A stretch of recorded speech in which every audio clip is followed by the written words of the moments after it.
We go to different areas in the UK and, you know, help the charities that are online. It's like, right, great, I'm on local giving, what do I do now? So, you know, we have social media guides, fundraising guides, the workshops, as I said, you know, lots of tools to really help people to use this tool to, you know, make a difference in their community and help the work that they do. So that's what I do at Local Giving.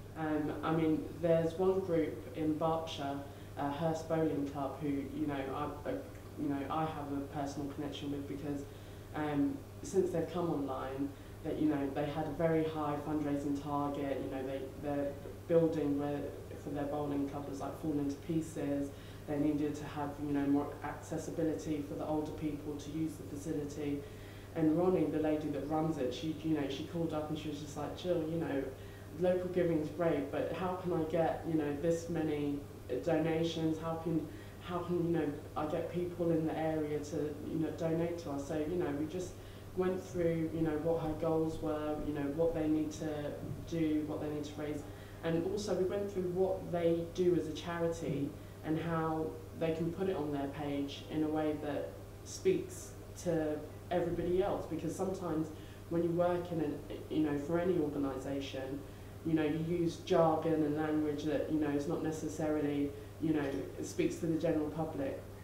So we went through all of that, made a lovely, you know, fundraising plan with her, taught her how to use, you know, Twitter and Facebook, and they smashed their fundraising target. I'm, you know, really happy to say. We find with a lot of the research we do that a lot of smaller charities are kind of a bit suspicious about online fundraising and online in general. What would be your top 3 tips to smaller charities to get them more involved online? Just do it. And once you've done it, keep it fresh. So update your site. And that's something you can do very simply on local giving. You know, if you have a new project, give a report of how that project's going. I don't want to know about what you were doing 4 years ago. I want to know about what you're doing now.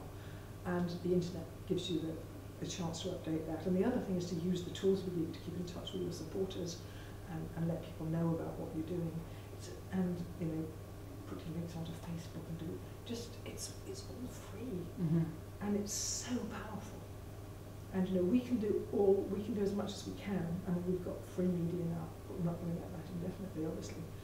But there's so much that the charities themselves can do to grow their supporter base, to let people know what they're doing, raise their profile. It's a magical tool. And it's quite surprising how much, as you say, scepticism there is in the third sector. And it's been a real shock that one of the main inhibitors that there is in the third sector is that the charities are suspicious about online giving and they're a bit afraid of it. And in fact, a lot of what we do is to actually train them and encourage them to come online, and then that, you know, it's not going to bite you. I think charities should use anything they can to raise their profile. Just do anything you can to raise your profile. Use the internet. If you have a celebrity that supports you, use them. I mean, we were just so lucky to have Chris. He's just a fantastic guy, and he really gets what we're doing. And you know, the fact that he really cares so much about Manchester is really important. So definitely use it. You know, approach people in a nice way with respect. But yeah, use anything you can. I think most people that work in the media or on TV or what have you have charities that are close to the heart.